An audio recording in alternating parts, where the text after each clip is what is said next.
जैसी देखा दोपहर का वक्त है, तेजी की धूप है, खातून जन्नत बैठ करके रोटियां बना रही हैं, पसीने से बदन शराब हो रहे। मेरे नबी ने बेटी को देखा, हाथ पकड़ के कहा था, फातिमा शहजादी का जी बाबा का तुम अंदर चली जाओ, अब कुछ रोटियां रह गई हैं। का बेटी मैं ये रोटी बना देता हूँ, आप अंदर चली जाओ। जब जिस नबी ने बेटी के पसीने को गवारा नहीं किया, गर्मी जब बर्दाश्त न कर पाया, उस नबी ने कहा था बेटी अंदर चली जाओ। हुजूर की शहजादी उठती है, अंदर चली जाती है। मेरे नबी रोटी बनाने के लिए बैठ जाते हैं। जब रोटियां बनाई हैं तो कमाल की बात यह है, जितनी रोटियां खातून जन्नत बना रही हैं वो सारी पकी हुई निकली हैं, और जितनी रोटियां मेरे नबी ने बनाई हैं वो सारी कच्ची निकल के आई हैं। खातून जन्नत पलट के चूल्हे पे आई है, रोटियों को कच्चा देखा, कहती है बाबा बात क्या है, जितनी रोटी मैंने बनाई सारी पकी हुई है, जितनी रोटियां आपने बनाई है वो सारी कच्ची निकली है। मेरे नबी ने मुस्कुरा के कहा था, फातिमा देखती नहीं हो, आटे को मेरा हाथ लग गया है, और जिसे मेरा हाथ लग जाए जहन्नम की आग में ताकत नहीं है वो उसे जला सके। ए फातिमा ये तो दुनिया की आग है, रोटी पक्की नहीं, इसको तो कच्चा ही निकलना। ये महफिल, ये रौनक आज जो हम देख रहे हैं, ये कुरान पाक का सदका है। भाई आरजू आलम साहब और इनके साथियों की मेहनतों का नतीजा है। आज इस इदारे ने हमारी कौम को 3 हाफिज कुरान दिए हैं। सुभान अल्लाह, माशाअल्लाह। और ये इतना आसान नहीं होता है। हजारों साल नरगिस अपनी बेनूरी पे रोती है, बड़ी मुश्किल से होता है चमन में दीदावर पैदा। आप इस बात पे जितना फख्र करें और रब का शुक्र करें कम ही कम है कि आपकी बस्ती में एक ऐसा इदारा है जो हमारी कौम को कुरान की अमानत के अमीन दे रहा है। लोग अपनी डिग्रियों पे नाज करते हैं। कोई कहता है हमारे गांव में इतने सारे लोग सर्विस में हैं, इतने सारे दरोगा हैं, इतने सारे मास्टर हैं। अपनी जगह है, फख्र से कहा करो हमारी बस्ती में इतने हाफिज कुरान मौजूद हैं। लेकिन अल्लाह हिदायत दे हमारी कौम को। हमने कुरान वालों का मयार अपनी नजरों में इतना गिरा रखा है कि हम कचहरी में खड़े होकर के 12 घंटे झूठ बोलने वाले के लिए कुर्सी छोड़ सकते हैं, लेकिन मस्जिद में खड़े होकर के 5 मर्तबा रब की बारगाह तक ले जाने वाले हाफिज के लिए कुर्सी नहीं छोड़ते। अल्लाह अल्लाह, क्या वजह सिर्फ इतनी है कि हमने एक तस्वीर दिमाग में बैठा रखी है कि ये जो पगड़ी बांधे बैठे हैं ना, ये ज़कात वाले लोग बैठे हैं, ये चंदे वाले लोग बैठे हैं। अगर ये तस्वीर जहन में हो तो निकाल दो। क्या बात है, इसलिए कि ये ज़कात पे पलने वाले लोग नहीं, ये हुजूर की चौखट पे पलने वाले लोग हैं। और मैं पूरी जिम्मेदारी के साथ ये बात कह सकता हूं, इन्हें हकीर ना समझा करो, इन्हें छोटा ना समझा करो। सबसे मुश्किल वक्त में अगर कोई जमात काम आती है तो कुरान वालों की जमात काम आती है। बेशक दुख भी होता है, तकलीफ भी होती है। अगर कुछ लोगों को टके टकों की दौलतें मिल जाती हैं तो फिर उनकी गर्दन में घमंड का सरिया पड़ जाता है। मजाल है किसी मौलवी को सलाम कर ले, कभी ये कोशिश ही नहीं करते कभी किसी कुरान वाले को भी इज्जत दी जाए। हमने तो यहां तक देखा है, अगर किसी पढ़ने पढ़ाने वाले का फोन किसी पैसे वाले के घर पहुंच जाए कि जनाब पिछले साल आपने 500 रुपए इदारे को दिए थे, इस बार क्या इरादा है, तो छूटते कहते हैं भी वक्त नहीं है, बाद में बात कीजिए। शर्म आनी चाहिए। अगर किसी को मदरसे वाले ने याद किया है ना, तो ज़कात वाला समझ के जवाब ना दे, मुस्तफा वाला समझ के इज्जत दिया करो। और किसी घमंड में मत रहना कि तुम्हारे पास अगर दौलत है तो तुम कुरान वालों से आला हो जाओगे। अगर किसी के पास सोना चांदी है तो वो कुरान वालों से अफजल है। जहां दौलत दम तोड़ जाती है वहां कुरान की सूरत काम आया करती। मिजाज बदल दो। कई बार लोगों का ये सुनने मिला। इस बार भी कारी साहब कुछ मदरसे वालों ने किसी अमीर से ये कहा कि इस बार मदरसे को क्या देना। कहता हमने देना ही बंद कर दिया मदरसों को। मिजाज बना लिया लोगों ने। हमने फला बेवा को दिया, फला बेवा को दिया है। तो मेरा अपना नाकिस मशवरा है, बेवाओं को पैसा दे करके उनको जरी ना करो, उन्हें मुस्तफा का फरमान सुना करके निकाह पर आमादा करो। इसलिए कि अगर आप बेवाओं को पैसा दे करके कफील बनाओगे तो चूल्हा तो चलता रहेगा लेकिन गुनाह का दरवाजा बंद नहीं हो सकता है। शायद यहां आपका जहन न पहुंचाओ, लेकिन याद रखिए मैं आईना हूं, दिखाऊंगा दाग चेहरे के, जिसे खराब लगे सामने से हट जाए। तो मिजाज बना लिया, जी जी हमने फला बेवा को दे दिया, हमने फला बेवा को दे दिया। मदरसों ने क्या दिया कि कई गरीबों के चूल्हे नहीं जले गए, कई बेवाओं के सर पे दुपट्टा नहीं था, हमने उठा करके दे दिया है। कभी दिल टूट जाता है, लोग सवाल करते हैं कि मौलवी पूछना यह था बहन को ज़कात दे सकते हैं कि नहीं। शरीयत का मसला अपनी जगह पर है, मगर मैं एक बात पूछना चाहता हूं आपसे, जरा बता तो सही, जब बहन की गुर्बत देखी तुझे सिर्फ ज़कात याद क्यों आती है? जब बहन का हक शरीयत ने तेरी दौलत में रखा था वो तुझे याद क्यों नहीं आया है? जब बाप की जायदाद में बहन का हिस्सा था वो क्यों भूल गया है तू? आज बहन का चूल्हा नहीं चल रहा है तो तुझे ज़कात का हिस्सा याद आया। आज बहन के बच्चे फाके से हैं तो तुझे उसकी गुर्बत याद आ गई। क्या कि अच्छा होता तूने ज़कात ना दे करके बहन को हक दे दिया होता। खुदा की कसम वो ज़कात लेने की हकदार नहीं, वो ज़कात देने की हकदार बन गई। नारे तकबीर, नारे रिसालत, मसलके आला हजरत, फैज़ाने वाहिदी। वाह वाह वाह वाह वाह वाह। 9638 दिल्ली का नंबर है। ये गाड़ी बहुत ज्यादा परेशान कर रही है, जिसकी भी है वो हटा ले। बहुत अच्छा भाई, क्या गाड़ी हटाइए आप, सलामत रहो। बहुत अच्छा। तवज्जो है आप लोगों की, तवज्जो है सारे लोगों की। गौर करें मेरी बात पे मेरे भाई। वो कह रहा क्या दिया है मदरसों ने हमें,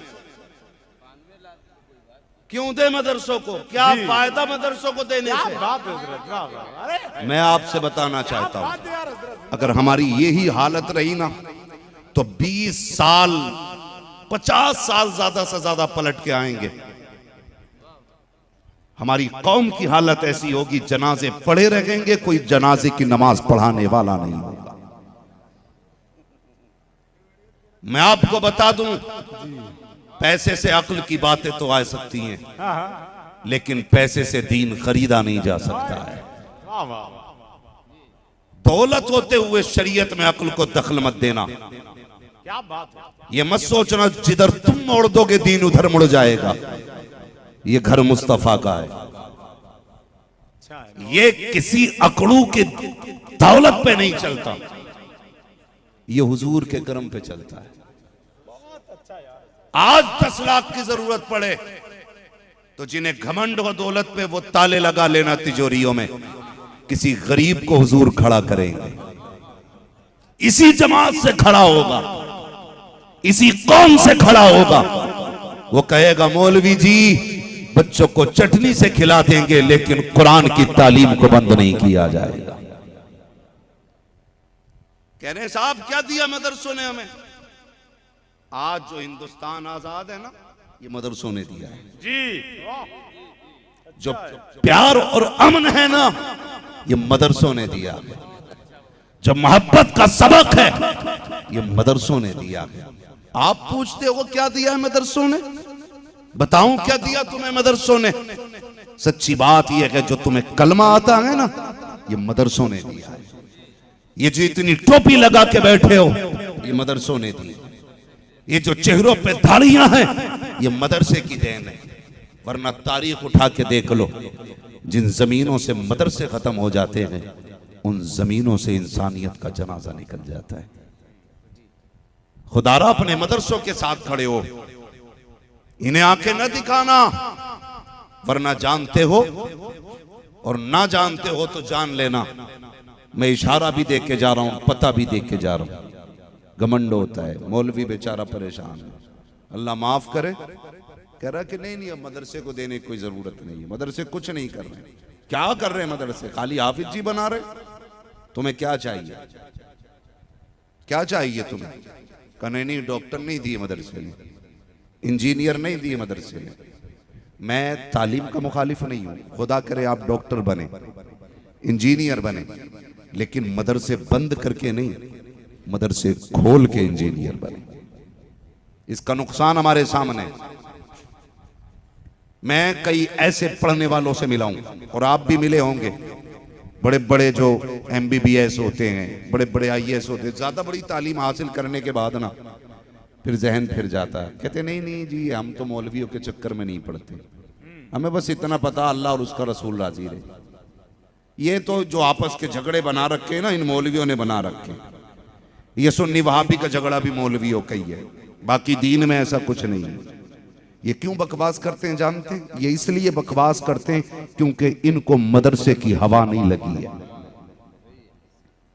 और हमारी कौम सोशल मीडिया पे बैठकर इंजीनियर दीन सिखाए तो पहली बार में मान लेती है, और 15 साल मदरसे के अंदर खाक छानने के बाद मौलवी दीन सिखाए तो मानने को तैयार नहीं होती। वो लोग दीन बताएंगे जिन्हें खुद अपने उसूल और अपने तरीके नहीं आते। तुम उनसे दीन सीखोगे जिन्हें इंसानियत तक नहीं आती है। वो सिखा रहे दीन और फिर मजबूत हो जाते हैं। जी ये झगड़े मौलवियों के हैं, ये झगड़े मौलवियों के हैं, ये जमातें इन्होंने बनाई हैं, इनके अपने फायदे हैं। तो सुनो, अशरफ अली थानवी ने हमारा खेत नहीं काटा है, कासिम नानोतवी ने आला हज़रत की मेंढ नहीं पलटी, इस्माइल देहलवी ने कुछ बिगाड़ा नहीं था आला हज़रत का। बात सिर्फ मुस्तफा की जात की है। वाह बेशक, सिर्फ मुस्तफा की जात की है। मैं अपने आका की मौजूदगी में दावे से कह के जा रहा हूं, हमारा आज भी कोई झगड़ा नहीं रहेगा। मैं कहता हूं अपनी उन मनहूस किताबों को चौक में रख के आग लगाओ जिनमें मेरे नबी की गुस्ताखी की गई है। तुम चल के मत आना, अपने अकीदे गंदे अकीदे से तौबा करो। तुम आओ ना आओ, तुम्हें सीने से लगाकर हम आगे बढ़ने के लिए तैयार। तमाशा बना रखा है, मौलवी की मानने तैयार नहीं। नीचे से जिसके पास पैसा वो खड़े होकर मौलवी से कहता तुम सुनो मेरी, समझ रहे मेरी बात? मौलवी से कहा जाता तुम सुनो हमारी बात, हम क्या कह रहे हैं। हमारे गांव में झगड़ा न फैलाना, हमारे गांव में प्यार से रहते हैं सुन्नी वहाबी, बेटियां लेंगे भी देंगे भी। क्या तेरी बेटी नबी की बेटी से ज्यादा शान वाली है? बताओ, क्या हमारी बेटी खातून जन्नत से ज्यादा अज़मतों वाली हो सकती है? हुजूर की बेटी पे कायनात की बेटियां कुर्बान हो जाए।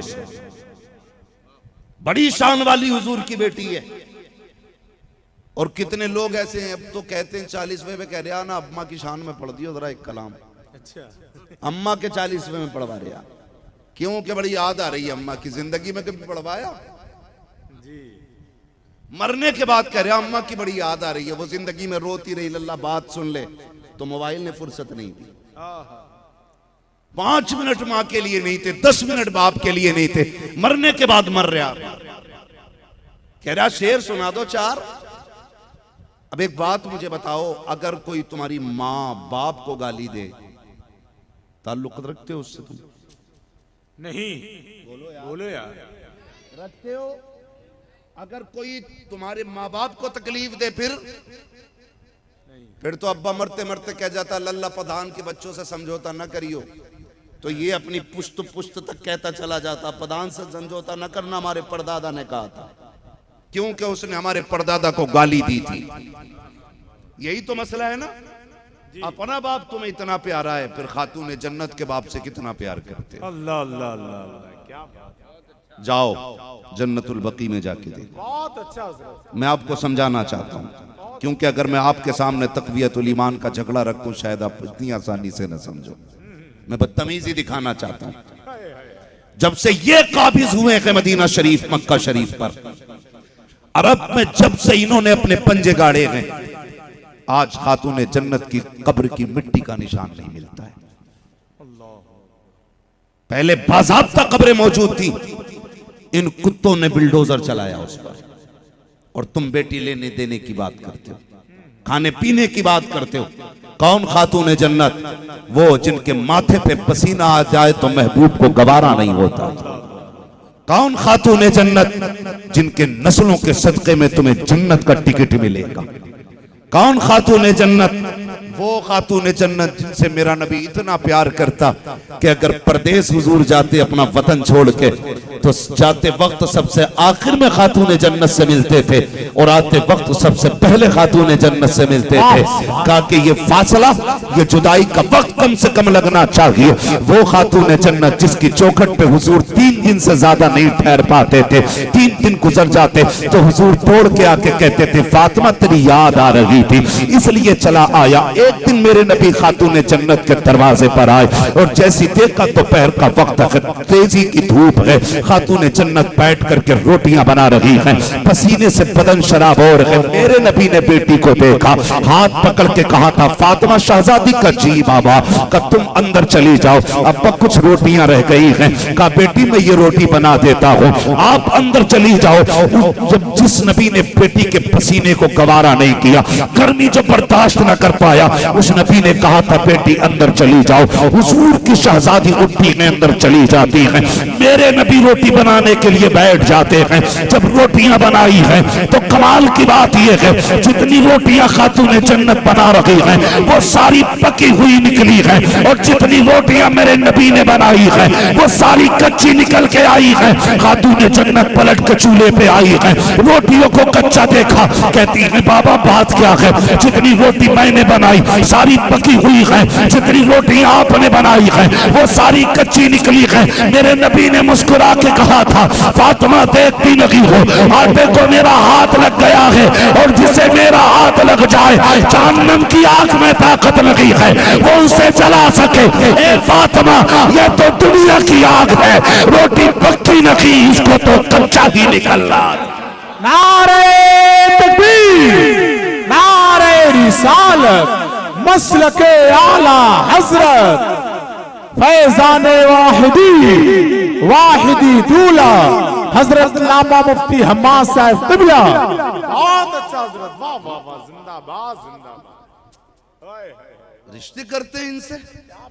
सारों के ख्वाब हमारे ये हैं कि हमें हुजूर के हाथ से हौज़ कौसर का जाम पीना है। मुझे बताओ, जो हाथ जो मुंह हुजूर के दुश्मनों से गुफ्तगू में मुलव्विस रहा होगा, किस मुंह से मुस्तफ़ा का सामना करेंगे हम?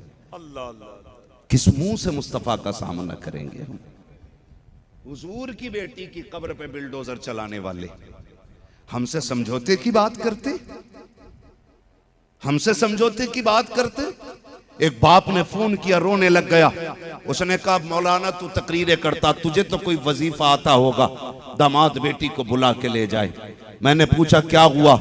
उसकी ये बात कहते कहते हिचकी बंद गई। उसने कहा 2 बार 50,000 बेटी को दे चुका हूँ, ससुराल वालों ने तीसरी बार निकाल दिया है, 1 लाख लेके आना वरना मत आना। रोते रोते उसने कहा मुश्किल से मेहनत करके बेटी को रुखसत किया था, कब तक पेट भरा जाएगा। मैं सोचने पे मजबूर हो गया, अगर तुझे और मुझे बेटी इतनी प्यारी है, फिर मदीने वाले को बेटी कितनी प्यारी होगी। मुस्तफा को अपनी बेटी से कितना प्यार होगा, खातून जन्नत से आका कितना प्यार करते होंगे। मैं आपसे पूछना चाहता हूँ, जब उस नबी की बेटी की कब्र पे बुलडोजर चला होगा तो मेरे हुजूर के जिगर पे क्या गुजरी होगी। जब खातून जन्नत की कब्र को मिट्टी से दबा करके हमवार किया गया होगा तब मेरे नबी के कलेजे पे क्या गुजरी होगी। हद कर दी कुत्तों ने, जब नबी की अम्मी की कब्र को खोद के इन्होंने आग लगाई, जब इन पे प्रेशर डाला गया, तुमने नबी की अम्मी की कब्र हजरत आमिना की कब्र क्यों खोदी, तो इन्होंने ये कहा कि वो जहन्नमिया थी माज अल्लाह। मैं आपसे पूछना चाहता हूँ, कोई तेरी मेरी माँ की कब्र खोद दे, तुम हुकूमतों से लड़ जाया करते हो, कब्रिस्तान पे नाजायज कब्जा हो, जब तुम कानून की आंखों में आंखें डाल के खड़े हो जाते हो, जब तुम्हारे कब्रिस्तान बांटे जाते हैं या छीने जाते हैं, तुम जान की परवाह नहीं करते हो। ये तो मेरे नबी की माँ की कब्र है। आग लगाने वालों ने जब आग लगाई, इनसे जब ये कहा गया था कि तुमने आग क्यों लगाई, तो इन कुत्तों ने कहा था वो जहन्नमिया थी माज अल्लाह, इसलिए हमने कब्र खोद के आग लगा दी। मुझे बताओ तो सही, वाकया सुनाना मकसद नहीं है। एक दिन मेरे नबी कूड़ा डालने वाले की मकान की दीवार से टेक लगा ले तो जिब्रील आके कहते हैं महबूब चाहिए कलमा पढ़ा दीजिए। मेरे नबी ने कहा था जिब्रील ये तो बहुत बड़ी दुश्मन है मेरी, ये मेरा कलमा कैसे पढ़ेगी। कहा रब ने दिल बदल दिया है। कहा जिब्रील इतनी जल्दी कैसे। कहा महबूब जब तेरी कमर उसके मकान की दीवार से लगी, रब ने फैसला कर दिया ए महबूब जिसके मकान से तेरी कमर लग जाए उसमें रहने वाले को जहन्नम में नहीं डाला जाएगा। अगर कमर लगने वाला जन्नती हो सकता है तो पेट में रखने वाली मां जन्नती क्यों नहीं हो सकती। जिंदाबाद जिंदाबाद हजरत, वाह वाह वाह, बहुत अच्छा, हद कर दी हमने, बहुत अच्छा हजरत। ओ भाई हमारा एक ऐलान है, जो नबी का नहीं वो हमारा नहीं, बेशक वो हमारा। डर किस बात का है, किस बात का डर है। दीन लचक वाला लेके बैठे हो तो बैठे रहो, हमें किसी सुले कुल्ली की कोई जरूरत नहीं है। हमें तो एक चाहिए, नबी के दीन का शेर चाहिए। जो नबी का नहीं वो हमारा, वो हमारा, वो हमारा।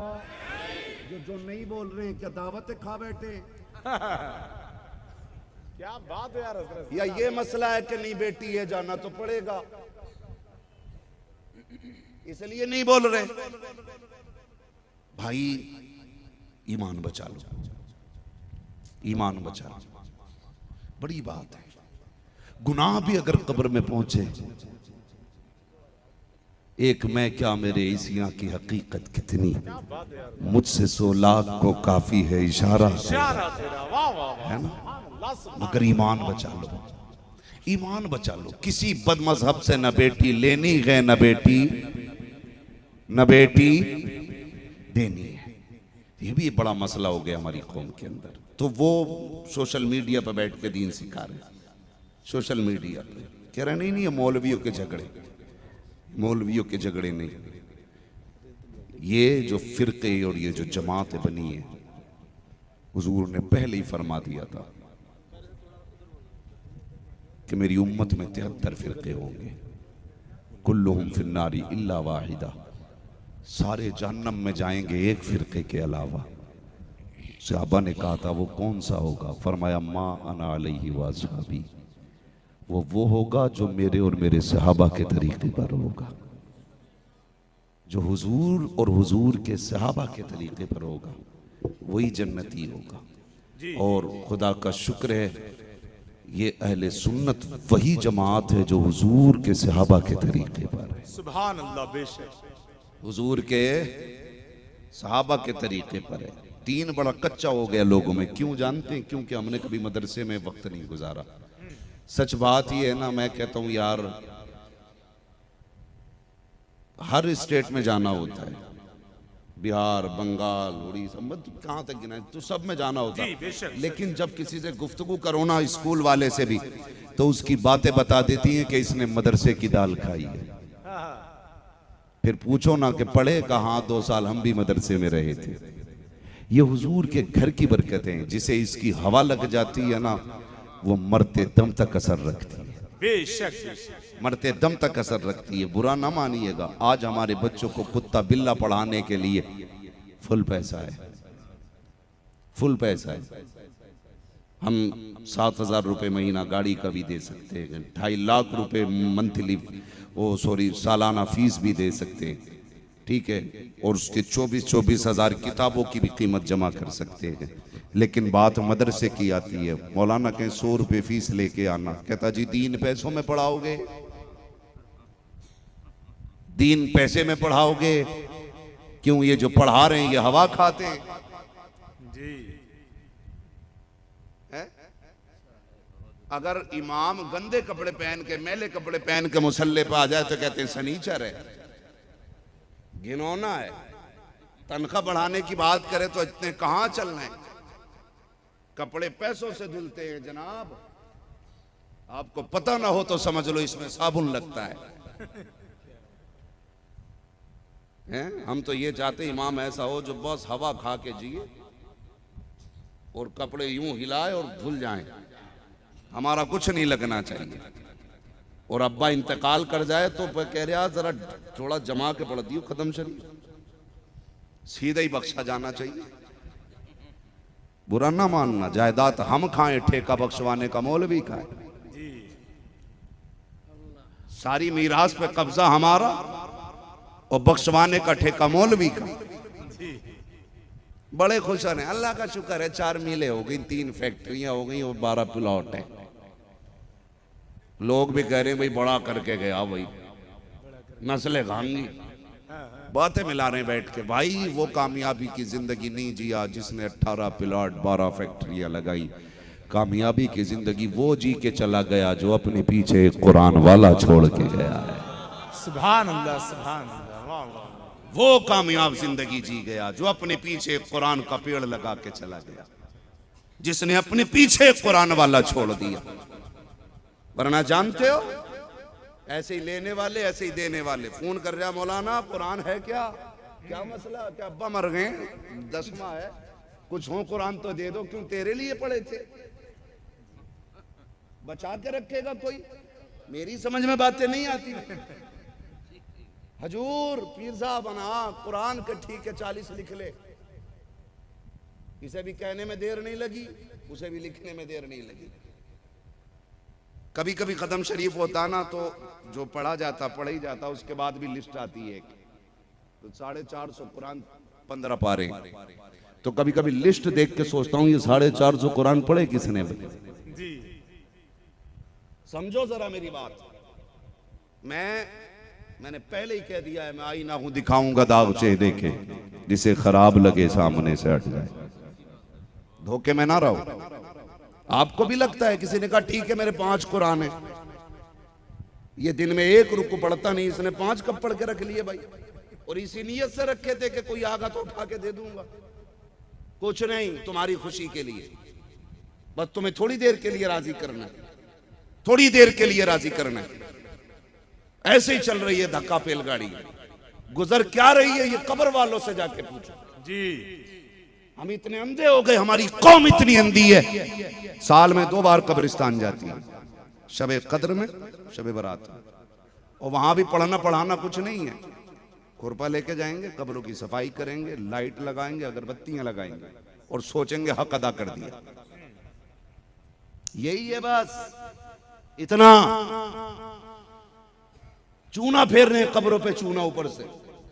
अभी एक कब्रिस्तान के पास से गुजर हुआ, देखा तो पूरी सजाए बैठा अब्बा की कब्र और तमाम अगरबत्ती चारों तरफ से लगा दी, एक अगरबत्ती की मुट्ठी सीने पे लगी थी। मैंने कहा क्या मसला है भाई?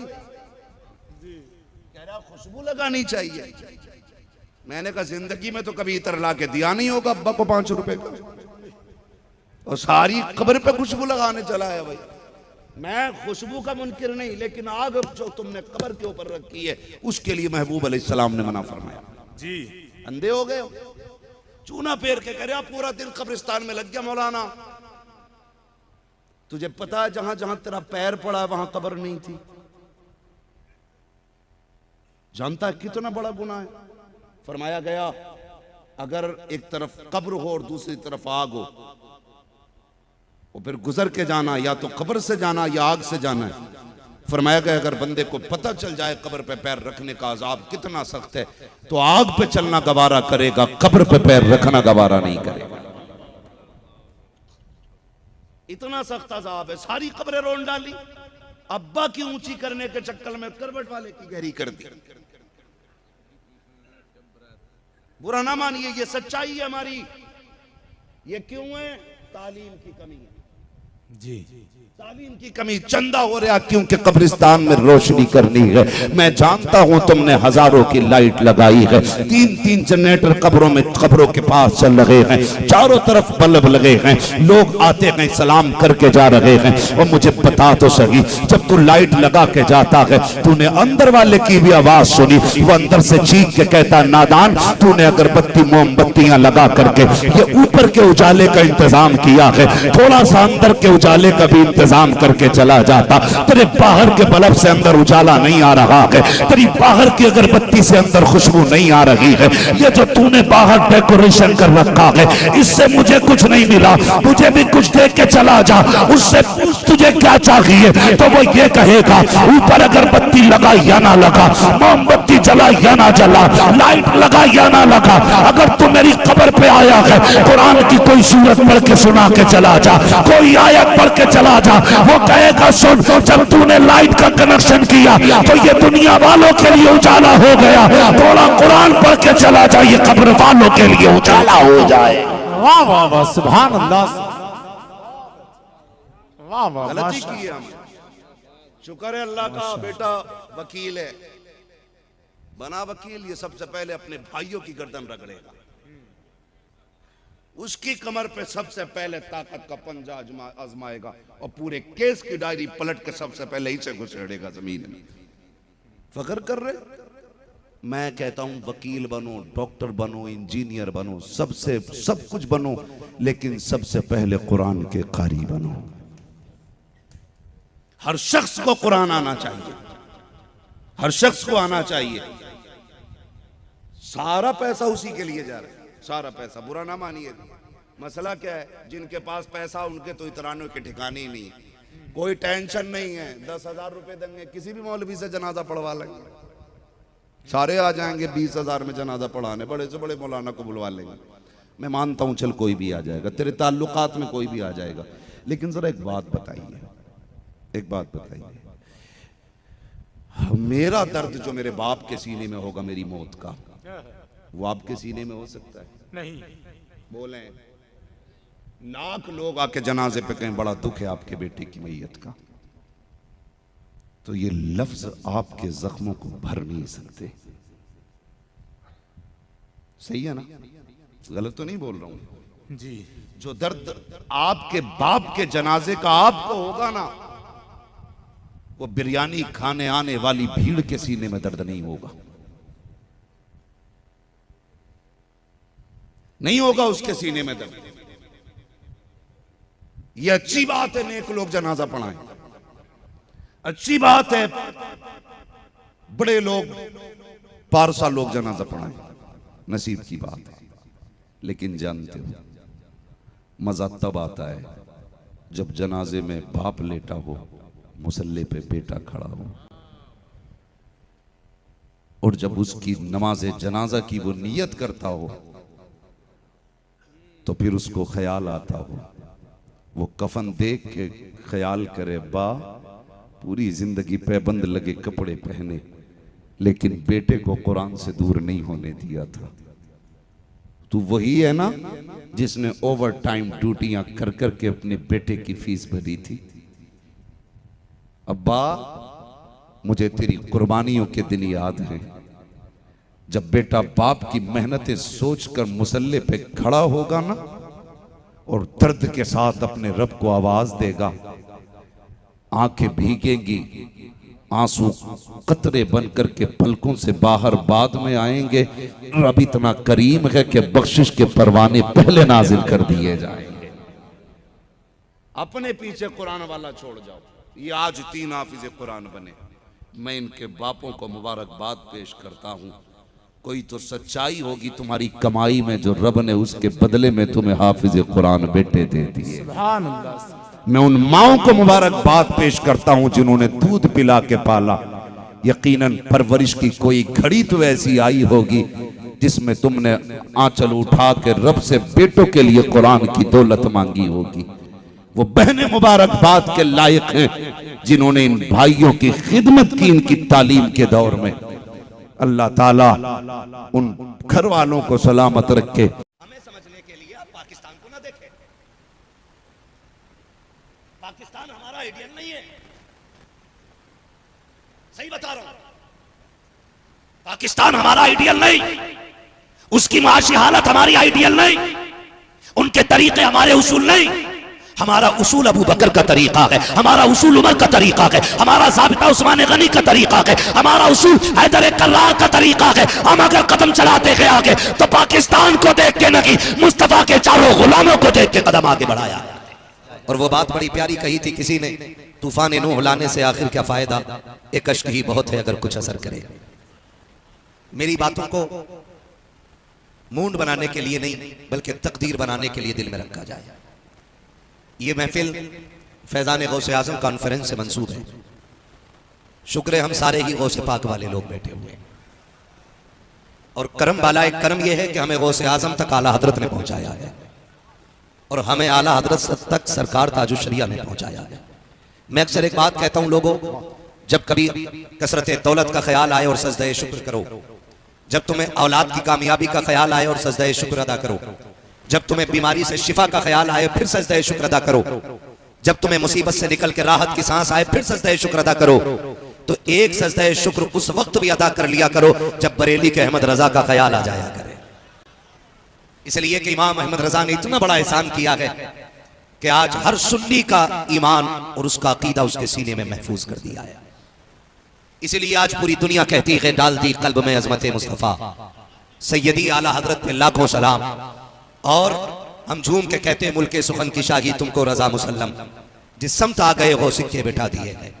हुजूर की उम्मत अभी लावारिस नहीं है, हुजूर की उम्मत अभी बांझ नहीं हुई है, माओं की गोदें अभी अच्छे पेटों की परवरिश से खाली नहीं है। आज भी अहले सुन्नत के दरमियान ऐसे लोग मौजूद हैं जो कह देते हैं तो खुदा कर दिया करता है ना। तवज्जो, अगर बात समझ में आए तो बोलें, वरना मुझे नहीं लगना चाहिए कि मेरी लैंग्वेज शायद आपको मुश्किल लग रही है। आज भी हमारी जमात में ऐसे लोग मौजूद हैं, अगर हाथ उठाते हैं तो अल्लाह कबूल फरमा लेता है। अहले सुन्नत में अभी भी ऐसे लोग मौजूद हैं जो चेहरे देख करके हालात पढ़ लिया करते हैं, लेकिन इस सब के बावजूद आज हम पामाल हो रहे हैं। आज हमारा कोई टारगेट नहीं है, हमारा कोई मुस्तकबिल नहीं है। आज उम्मत मुस्लिमा उस मकाम पे खड़ी है, खास करके हिंदुस्तान की उम्मत, कि जिसका 99% ये जवाब है कि आज तो खा के सो जाओ, कल की कल देखी जाएगी। 99% हमारी कौम का ये जवाब है, अरे यार आज खाओ कल की कल देखी जाएगी। और मेरी समझ में ये जुमले नहीं आते कि आने वाली कल की परेशानी को नहीं सोचना चाहिए, आज के सुख का मजा लेना चाहिए। पता नहीं ये कौन कह के चला गया है। इन जुमलों ने कौम को बेरहरवी का शिकार कर दिया है। ऑपरेटर साहब, जब मैं तेज आ रहा हूं आपका माइक डाउन हो रहा है, या तो इसे करंट पूरा दो या इसे आवाज पूरी दो। तवज्जो है सारे लोगों की। अगर हम आज ही कल का फैसला नहीं करेंगे तो हमारा कल कभी रोशन नहीं होगा। हमारी कौम के अंदर डॉक्टर भी हैं, इंजीनियर भी हैं, वकील भी हैं, पीर भी हैं, मुशीर भी हैं, मुफ्ती भी हैं, मुफस्सिर भी हैं, मुहद्दिस भी हैं, सारे तरह के लोग हमारी कौम में मौजूद हैं। लेकिन दूर अंदेश लोगों की सबसे ज्यादा कमी है।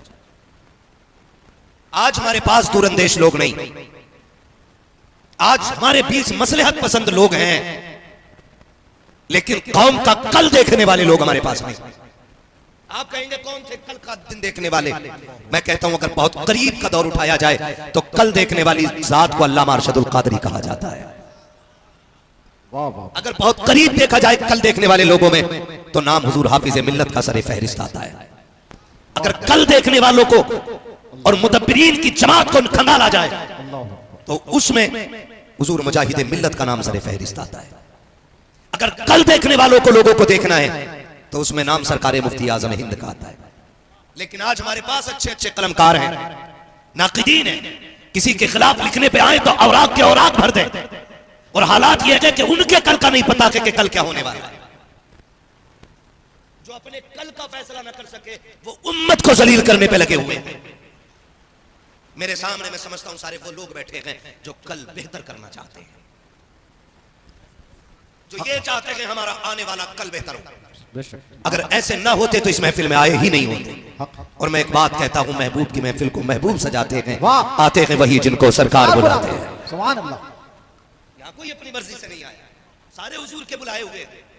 बहुत परेशान हुआ मैं, लोगों ने कमेंट किया, मैसेज किया, कॉल की, वॉइस मैसेजेस भेजे कि इस बात का हल निकालने के बच्चियां मुर्तद क्यों हो रही हैं और लड़के हमारे बेदीनी की रारवी क्यों इख्तियार कर रहे हैं। मैं यकीन जाने यूनिवर्सिटीज के तलबा से भी मिला हूं, कॉलेज के बच्चों से भी मिला हूं, स्कूल के बच्चों से भी मिला हूं, और मदरसों में तो हमारी जिंदगी गुजरी है। आज लगता है कसम खुदा की, अगर एक तरफ स्कूल के बच्चे खड़े हों और दूसरी तरफ मदरसे के बच्चे खड़े हों तो दोनों के दरमियान ना ऑटोमेटिकली ऐसी दीवार लेती है कि जैसे इनका इनसे रिश्ता नहीं है और इनका इनसे रिश्ता नहीं है। ये रोने वाले दिन है, रोने वाले। अब हंसने का वक्त जा चुका है, अब रोने का वक्त शुरू हो चुका है। दोनों तालीम याफ्ता हैं, स्कूल वाले ने भी तालीम हासिल की है, मदरसे वालों ने भी तालीम हासिल की है, लेकिन ताज्जुब होता है, मदरसे वाला बैठ के पानी पीता है, स्कूल वाला खड़े होकर पानी पीता है।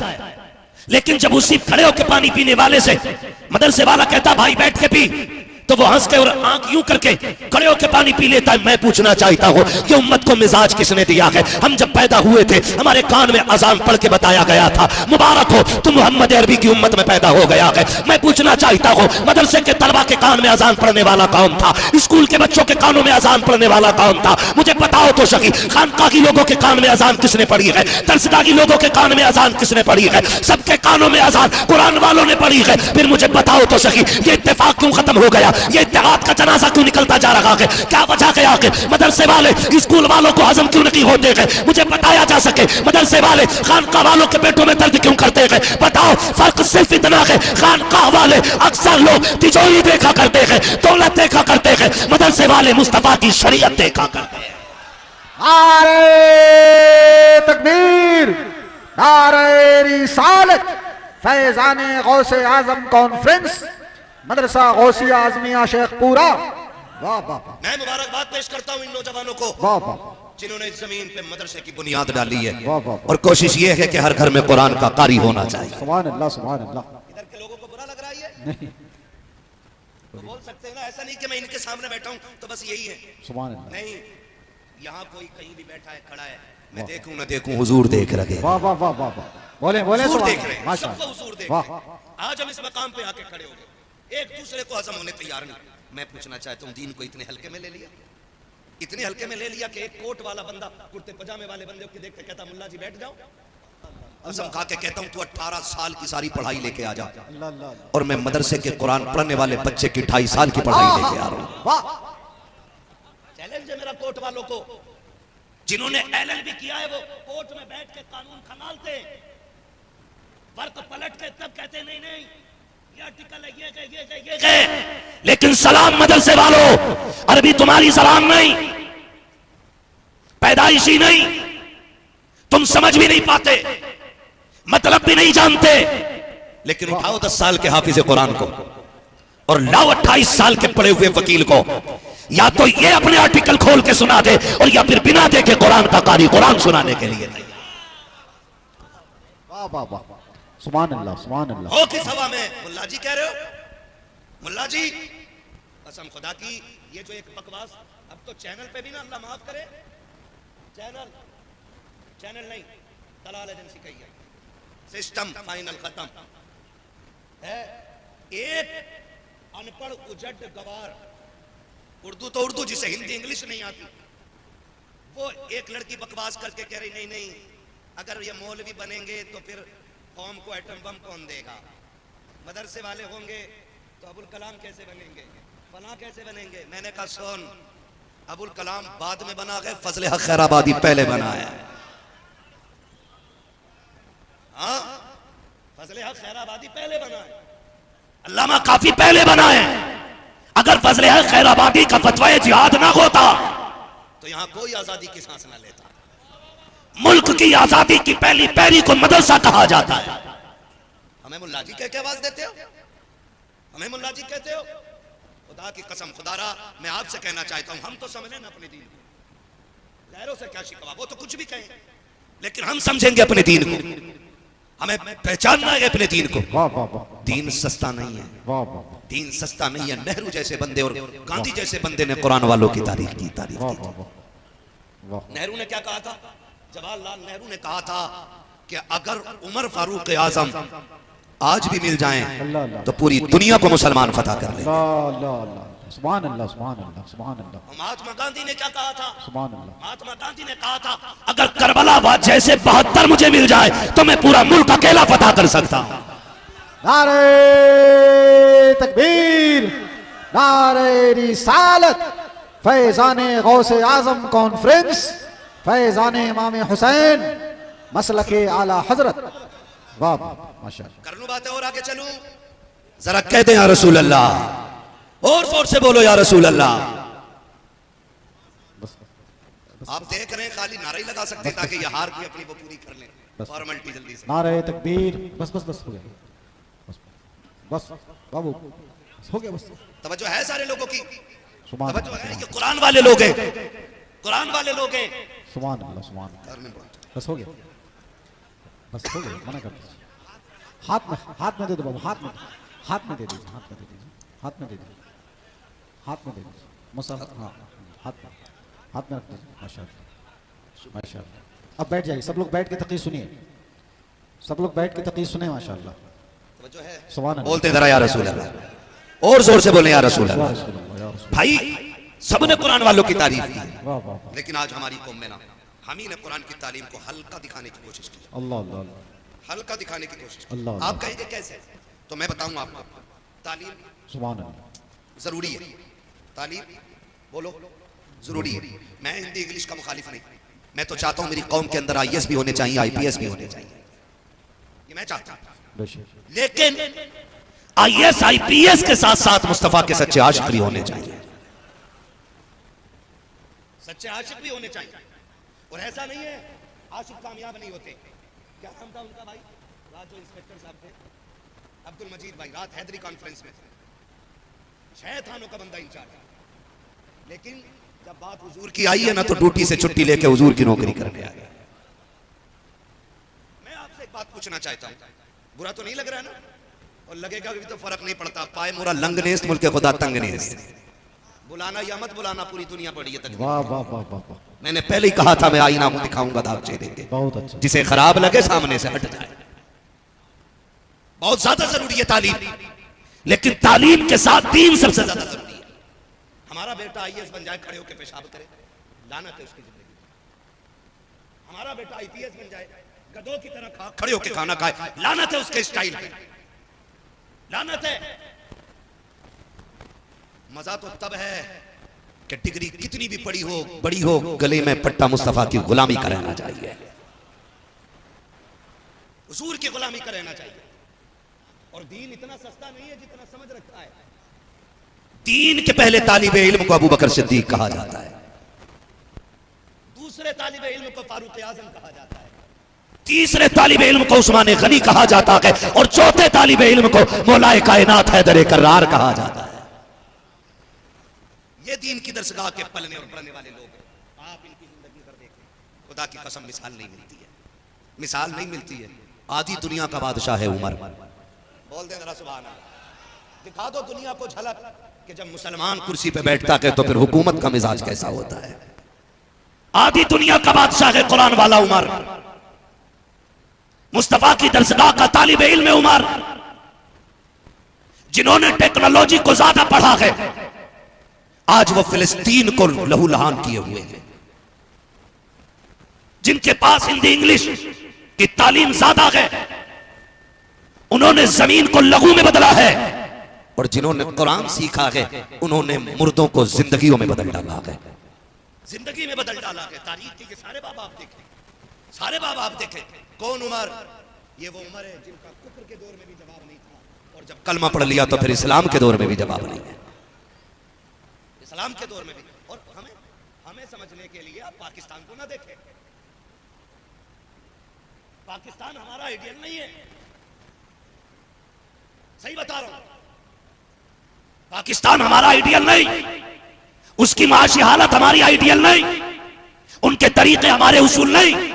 हमारा उसूल अबू बकर का तरीका है, हमारा उसूल उमर का तरीका है, हमारा ज़ाबिता उस्मान गनी का तरीका है, हमारा उसूल हैदर कल्लार का तरीका है। हम अगर कदम चलाते गए आगे तो पाकिस्तान को देख के नहीं, मुस्तफा के चारों गुलामों को देख के कदम आगे बढ़ाया। कोई कहता जी ये मुगलों की नस्ल है, फलां की नस्ल है, फल भाई हो सुनो, हम एक बात जानते हैं कि मोहम्मद से वफा तूने तो हम तेरे हैं। ये जहां चीज है क्या लो हो। अगर ये कमेटी वाले, मैं समझ रहा हूं जितने पिंक पगड़ी वाले बैठे हैं ये सारे मेंबरान है ना, अगर यही सुभान अल्लाह बोल दें तो पूरी महफिल की तरफ से हक अदा हो जाएगा माशाअल्लाह। बाकी लोग ना भी बोले ना तो ये लोग काफी है। अब तो जलसा इन्होंने कराया, चंदा इन्होंने किया होगा, मेहनत इन्होंने की है, सुभान अल्लाह भी यही बोलेंगे। आप आगे आपका बड़ा एहसान है, यही समझ रहे ना, फिर बोल सकते हैं सुभान अल्लाह।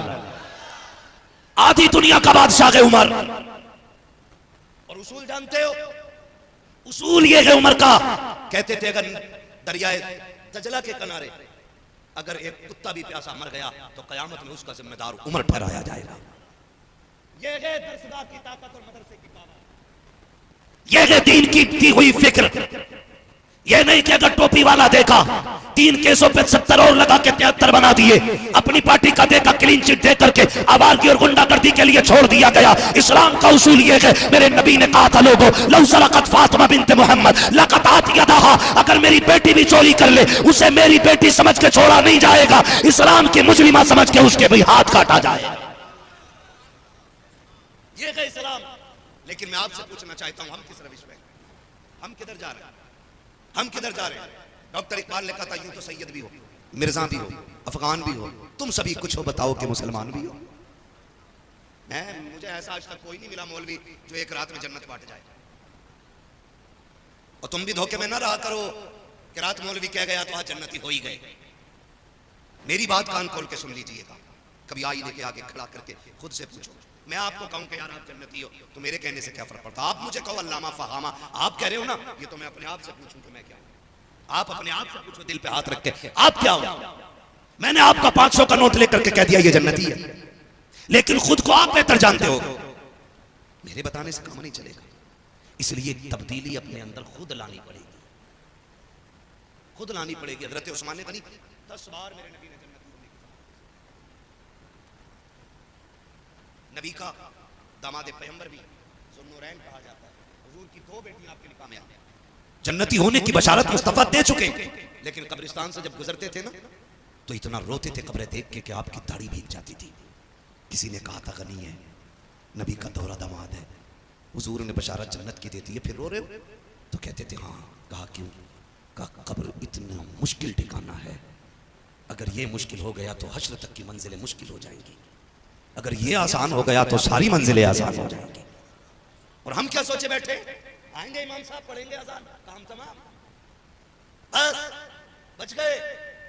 यहाँ जमीनें काटते रहे, यहाँ लोगों के हक मारते रहे, यहाँ लोगों के बीच सहर उगल करके दुश्मनी और नफरतें पैदा कराते रहे। हमने एक दूसरे को लड़ा करके अपने आप को सियासी लीडर कहा, हमने एक दूसरे का गला कटवा करके फिर खुद ही पंचायतें करा के कौम का हमदर्द साबित करने की कोशिश की। याद रखिएगा ये तुम्हारी तोरी पॉलिसी जमीन के ऊपर चल सकती है, लेकिन जमीन के ऊपर कुछ नहीं चलने वाला है। जब बाप को कब्र में उतारा जाता है और बेटा कब्र पे खड़े होकर कहता है जिस पे मेरे बाप का हक हो वो मैं माफ करता हूँ, अगर मेरे बाप पे किसी का हक हो तो उसकी तरफ से मैं माफी मांगता हूं। जब बेटा बाप की करतूत की माफी मांगता है, मसीयत का नकीब आवाज देता है और नादान किस चीज की माफी मांग रहा है, तो इसके दिए हुए विरासत से इसका कर्जा दे सकता है, लेकिन जो इसने यतीम के थप्पड़ मारा था उसका बदला तू नहीं देगा, जो गरीब को इसने सताया था उसकी कीमत तू नहीं देगा, जो लोगों को सता के जीता रहा उसका बदला तू नहीं दे पाएगा, जो इसने गरीबों को जलील किया था उसका बदला तू नहीं दे पाएगा, जिस महफिल में ये बैठ के कहता था मुझसे अच्छा कोई नहीं है, तू उसका बदला नहीं दे पाएगा। मालिक अब क्या होना है? कहा मेरा रब मेरा कुरान आवाज देता रहा, आना के कब्र में आना के, आज तक तैयारी ना कर सका, कहा जाओ लौट जाओ, आज मेरी और इसकी आपसी आमने सामने की होगी, आज ये कब्र में आएगा, देखूंगा कौन इसका हिमायती आकर के बचाएगा। बुलाइए उनको जिनके हाथ चाय पी करके लोगों को गालियां देता था, बुलाए उन हिमायतियों को जो इसके पास बैठ करके रातों दिन झूठ बोल करके इसको ताकतवर उमर कहते थे आज एक एक हमायती को देखा जाएगा, खुदा की कसम खा के कहता हूं ओ लोगों, कब्र में किसी की ताकत काम नहीं आएगी, किसी की सियासत काम नहीं आएगी, अगर आएगी तो मदीने वाले मोहम्मद की मोहब्बत काम आएगी। बदलो रवैये, कब तक लड़ोगे आपस में, कब तक एक दूसरे को लड़ाते रहोगे। फरमाया गया बेहतरीन सदका यह है जो दो रूठे हुए भाइयों में सुलह करा दे, अल्लाह सुलह कराने वाले के सारे गुनाह बख्श दिया करता है। ये असल है, ये जरूरी था हमारे बीच, ये जरूर निकलो, अब लड़ने का वक्त नहीं है, अब अल्लाह की रस्सी को मजबूती से थामने का वक्त है। शेख हो, पठान हो, तुर्क हो, अंसारी हो, मंसूरी हो, जो बिरादरी हो, कोई फर्क नहीं पड़ता है मंसूरी है कि पठान है, कोई फर्क नहीं पड़ता शेख है कि सैयद है, फर्क पड़ता है सिर्फ अमल से। कुरान तो ये कहता है अल्लाह के नजदीक तुम में सबसे ज्यादा रुतबे और इज्जत वाला बंदा वो है जो तुम में सबसे ज्यादा तकवे वाला बंदा है। ये मयार कुरान ने दिया है, लेकिन हमने क्या किया, हमने पार्टीशन कर दी, पार्टीशन टुकड़ों में बांट दिया, टुकड़ों में। जरा सोच तो सही, हुजूर दीन लेके आए, अबू बकर अरब का सबसे बड़ा ताजिर है, लेकिन उसी के बगल में मुस्तफा ने बिलाल जैसे गुलाम को लाके खड़ा किया। ये हुजूर का दीन, ये है हुजूर का दीन। बिलाल को लाके बगल में खड़ा किया मुस्तफा ने, वो अबू बकर का चेहरा नहीं उतरा, इसलिए कि वो बिरादरी नहीं देखते थे, वो तो मदीने वाले की निस्बत देखा करते थे, उनकी निस्बत देखते थे, हुजूर का है फिर मेरा। अच्छा एक चीज है वो बड़ी अजीब है, किसी का एक महबूब हो तो वो ये चाहता है कि मेरा महबूब सिर्फ मेरा हो। क्लियर है बात, समझ रहे हैं मेरी, समझ रहे हैं? मैं यहाँ नाच दिखा के डांस दिखा के वक्त ज़ाया नहीं करना चाहता, ठीक है ना। मैं चाहता हूँ इतनी मेहनत से जलसा सजाए तो कोई पैगाम ले जाओ, कोई पैगाम ले जाओ, सुने बहुत गौर से। हर शख्स ये चाहता मेरा महबूब सिर्फ मेरा हो, किसी और का ना हो। अगर मेरे महबूब को कोई और चाहने लगे तो मुझे उस चाहने वाले से नफरत हो जाती है कि मेरे महबूब को तूने देखा कैसे। ये उसूल है मोहब्बत का। लेकिन वाह रे मदीने वाले, तेरे इश्क पे कुर्बान जाऊं, जितने भी तुझसे प्यार करते हैं वो सब आपस में प्यार करते हैं, जितने हुजूर से प्यार करते हैं वो सब आपस में प्यार करते हैं, जो तुझसे प्यार करते हैं वो सब आपस में, और जो आपस में प्यार नहीं करते वो तुझसे प्यार। ये भी उसूल याद रखिए, जो तुझसे प्यार नहीं करते वो आपस में प्यार नहीं करते। इसलिए मैं कहना चाहता हूं खुदारा, दीन आसान नहीं है, मुश्किलें आ गई हैं तो हिम्मत नहीं हारनी है। या अल्लाह ये क्या हो गया, हम तो मुसलमान थे, हम तो तेरे लिए जुम्मा पढ़ने जाते हैं, हम तो तेरे लिए ईद पढ़ने जाते हैं और हम ही पिट रहे हैं। तो रब का इतना करीबी तू नहीं है जितना उसका हबीब है। हुजूर फरमाते हैं अल्लाह जिसको जितनी बड़ी शान अता करता है उतनी ही आजमाइश बड़ी देता है। तवज्जो सारे लोगों, जितनी बड़ी शान अता फरमाता है अल्लाह उतनी बड़ी आजमाइश अता फरमाता है। आका कहते हैं सारे नबियों में सबसे बड़ी शान मेरी है और सबसे ज्यादा आजमाया भी मुझी को गया। और आपने कलमा पढ़ा है तो क्या लगता है आप आजमाए नहीं जाओगे? आपने दीन कबूल किया है तो आप इम्तिहान से नहीं गुजरोगे? एक एक बंदे को इम्तिहान के नाके से गुजरना है। कुरान कहता है क्या तुम ये समझते हो तुमने कलमा पढ़ा है और तुम्हें आजमाया नहीं जाएगा? मालिक कैसे? फिर कुरान ने ऐलान किया, कुरान ने ऐलान फरमाया हम आजमाएंगे लोगों को जान के जरिए, माल के जरिए, नेमतों के जरिए, भूख के जरिए, प्यास के जरिए। ये तो कुरान कहता है हम हर तरह से आजमाएंगे। और आजमाइश की घड़ी आ गई है, आ गई है घड़ी। अब देखना यह है दीन के साथ कितने खड़े हैं और दीन से दूर कितने खड़े हैं। देखा जाएगा, देखा जाएगा। जाने भी ली जाएंगी, माल भी लिया जाएगा। क्या लिया नहीं जा रहा है? जहां मर्जी चाहती है बिल्डोजर चला दिया जाता है और वहां कोई भी उससे पहले से इंफॉर्मेशन नहीं जाती, बाद में जाकर के वहां पे कागज चिपका दिया जाता। यह अवैध प्रॉपर्टी है, यह आजमाइश नहीं है। ये सारे ही अपनी जगह पे एक आफताब की हैसियत रखते हैं। मैं कुर्सी पे इसलिए बैठा हूं कि मैं आपसे आसानी से बात कर सकूं। अगर ये कुर्सी पे नहीं है तो इसका मतलब ये नहीं कि ये छोटे लोग हैं। ये अलग बात है खामोश खड़े रहते हैं, फिर भी जो लोग बड़े हैं वो बड़े रहते हैं। ऐसे असलाफ से मिलता है हमारा शजरा जिनके कदमों में कई ताज पड़े रहते हैं। ये तमाम तर अरबाब इल्म दानिश मौजूद हैं। इनकी दुआओं का सहारा लेकर मैं सफ़र का आगाज़ करूं। हज़ारों साल नरगिस अपनी बेनूरी पे रोती है, बड़ी मुश्किल से होता है चमन में दीदवर पैदा। मैं पहले अर्ज कर लूँ मेरी गुफ्तगू को मनोरंजन के लिए न सुना जाए। मेरी बात को ये सोच करके न सुना जाए कि आज मूड बनेगा, ये सोच करके सुना जाए कि जो ये कहेगा अगर वो सच होगा तो माना जाएगा, और अगर कमियां हमारे बीच की गिनाएगा वो होंगी तो ख़त्म की जाएंगी। क्योंकि भाई सद्दाम ने मुझे पहले बता दिया कि ये जलसा इसलिए किया गया है ताकि कौम को एक पैगाम पहुंच जाए। और रात हैदरी कॉन्फ्रेंस के अंदर ये बात कही गई थी कि ये जलसों ही के जरिए कौम तक दीन की बातें आसानी से पहुंच जाया करती हैं। ये बात अल्लामा ज़री साहब ने कही थी, कहा ये जलसे एक अहम रुकन है दीन का, इसलिए कि ना तो सब लिखना जानते हैं और ना ही सब पढ़ना जानते हैं, ना सारे खानकाह में जा सकते हैं और ना सारे मदरसों में जा सकते हैं। जलसा एक ऐसी जगह है जहां पे सारे ही लोग आ जाया करते हैं, पढ़े बेपढ़े, लिखे बेलिखे, सारे लोग यहाँ दीन सीख सकते हैं, दीन समझ भी सकते हैं। इसलिए इन जलसों का इनेकाद किया जाता है। इतनी खूबसूरत महफिल सजी है, मेरे सामने हजारों की तादाद में सर हैं। मुझे सवा घंटा एक घंटा नहीं, ये मेरा एक घंटा खर्च नहीं होगा, बल्कि 1000 घंटे खर्च होंगे अगर मैं एक घंटा बात करूंगा। इसलिए कि जितना वक्त मेरा कीमती है उतना ही वक्त आपका भी कीमती है। खुदा आपको सलामत रखे। मेरी बात बहुत तवज्जो से सुन लीजिएगा। बस मेरा एक उसूल है, मैं आईना हूं, दिखाऊंगा दाग चेहरे के, जिसे खराब लगे सामने से हट जाए। अगर मेरी बातें कड़वी लग जाएं तो रब रसूल के लिए माफ कर दीजिएगा, लेकिन याद रखिएगा दवा जितनी ज्यादा कड़वी होती है फायदा उतना ज्यादा किया करती है। और डॉक्टर कभी मरीज से पूछ के दवा का जायका नहीं बनाता है, वो मर्ज देख के खुराक देता है, वो मीठी लगे या कड़वी लगे। और जो लोग कड़वी दवाएं हजम नहीं कर पाते हैं वो जल्दी ठीक नहीं हुआ करते हैं। मेरा भी ये मिजाज नहीं सद्दाम साहब के मैं चापलूसी करके पैसा बटोर के और आपसे झूठे वादे करके और निकल जाऊं। मैं चाहता हूं इतना कड़वा बोलूं कि 2 रात 4 रात नहीं बल्कि आखिरी रात तक ये बातें मेरी याद रहनी चाहिए। तैयार है कड़वी बातें सुनने के लिए? जिन्होंने हाथ उठा दिया अल्लाह आज की रात के सदक़े उन्हें हुजूर का मदीना दिखा दे। बाद में माशाअल्लाह सभी ने उठा दिए, लेकिन अल्लाह के खजानों में कमी कोई नहीं है। वो चाहे तो पहले वालों को भी मदीना भेज दे और बाद वालों को भी भेज दे, ठीक है ना? हजारों साल नरगिस अपनी बेनूरी पे रोती है, बड़ी मुश्किल से होता है चमन में दीदावर पैदा। मैं आपकी राय से 100% मुत्तफिक हूं कि मुझे 2 घंटे बोलना चाहिए, इसलिए कि 3 साल के बाद आप मुझे इस इलाके में देख रहे हैं। मैं इसलिए 100% मुत्तफिक हूं कि मुझे 3 घंटे भी बोलना चाहिए, लेकिन मैं एक बात में बड़ा मजबूत हूं और हर जगह उस उसूल को फॉलो करता हूं, कानून को। वो ये कि खाना उतना खाओ जितना हजम हो जाए। वो सिर्फ कुर्सी नहीं, दस्तरखान तक भी मेरा उसूल है। खाना उतना ही होना चाहिए जितना हजम हो जाए।